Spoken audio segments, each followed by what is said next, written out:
Okay, so a network with 4 people is not just twice as good as a network with 2 people, it's more than twice as good.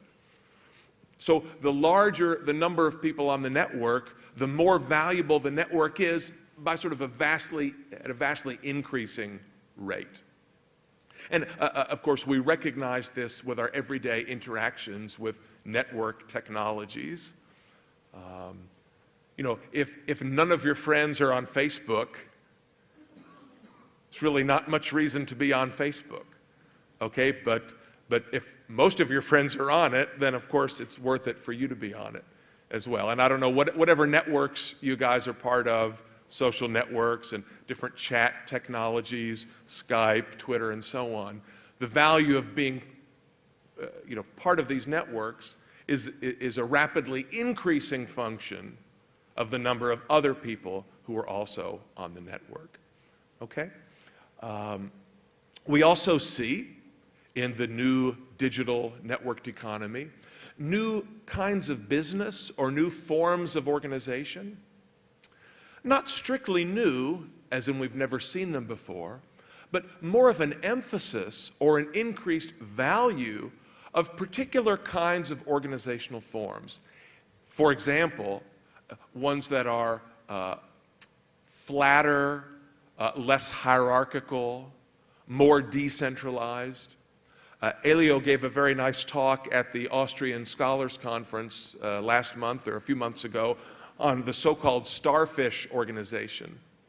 Right, the starfish being an animal that doesn't have a head, it doesn't have a central brain, right? So you can, correct me if I'm wrong, you can cut off one of the arms of the starfish will grow that arm back, and you can cut a starfish in half, certain kinds of starfish, and each half will regrow the other half, and you have 2 starfish.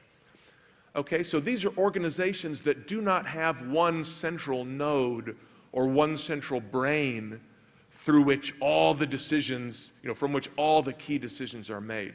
But rather they have a much more loosely organized, decentralized structure.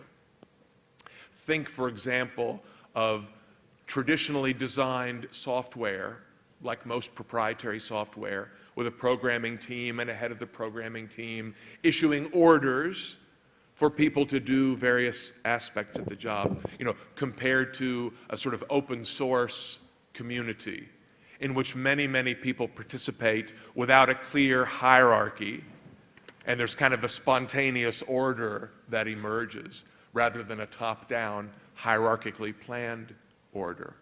It turns out this distinction is often exaggerated. So it is not true that hierarchy has completely disappeared or that hierarchy is unimportant in any organization. That's an overstatement. That's a myth. But yet we do seem to see more kinds of decentralized organizations and larger ones and more important ones, an increased emphasis on looser rather than tighter structures. This is also a characteristic of the new networked economy. Now, of course, there are also broader implications beyond just the economic ones, right? Why is all this important? Why do people care about this so much?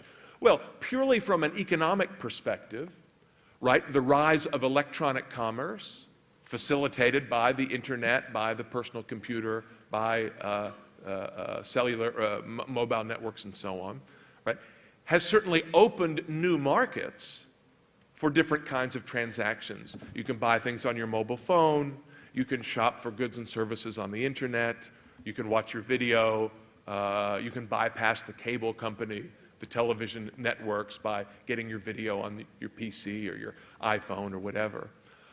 So there is a lot of money to be made by creating new goods and services, new means of exchange through e-commerce networks, both for consumers and for businesses, so-called business-to-business electronic commerce. Mobile technology, network technology, digital technology is not only created by entrepreneurs, but also provides an environment in which yet more entrepreneurship can flourish. And if we're interested in strong economic performance and economic growth, we cannot help but marvel at the role that digital technology and network technology can potentially play in improving economic conditions.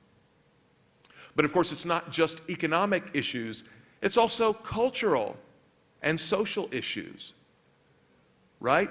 The revolution in Egypt is, people call it the Facebook revolution. Okay, so if we are to believe the news accounts that we've read, people are organizing, specific protest movements and marches and so on using Facebook and Twitter and text messaging, etc. And it's very difficult for the central authorities in places like Egypt and Tunisia and Yemen and even Libya, right, to block popular demonstrations and protests when the state cannot control the flow of information. So, for us as libertarians, as Austrian economists, as individuals interested in bringing about social change towards liberty and against statism, right? We have an amazing set of tools at our disposal that our ancestors could only dream about and probably couldn't have dreamed about. I've been involved in Austrian economics and the libertarian movement for, 25 years. And I enjoy meeting people of all ages at conferences like this, making new friends, and asking, well, how did you get into all this? Perhaps you've had the same experience. How did you hear about Mises Brazil? How did you even know who Mises was? How did you find this conference? How did you find these books? How did you discover these ideas? And everyone's story is a little different, of course.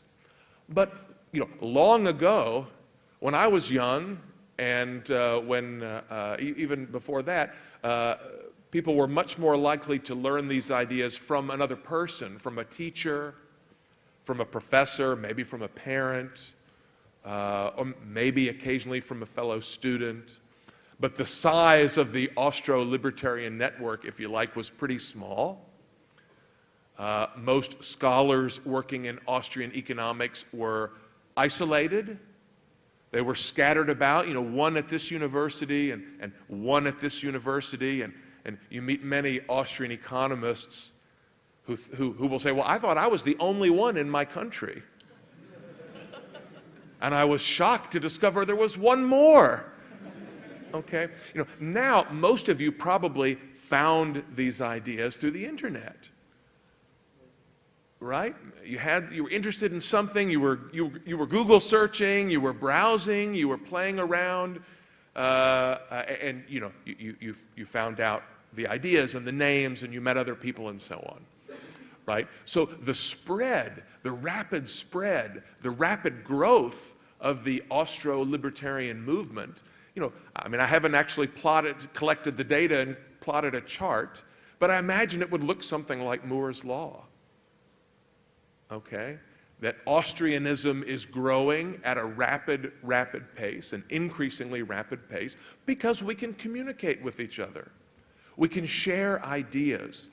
Look at the amount of books and articles, from the newest ones to the classics, that one can get online, typically for free. Look at the lectures that are available. Just using YouTube and websites like Mises Brazil and Mises.org and so on, one can get practically a PhD in Austrian economics without ever leaving one's home. You can be converted to full-fledged Austrianism in your pajamas.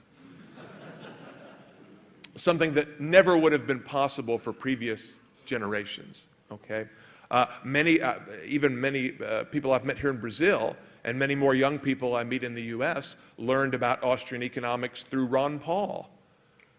They were part of the Ron Paul movement, and from reading and listening and so on, they discovered Mises and Rothbard, Hayek, etc. the success that Ron Paul has had in the U.S.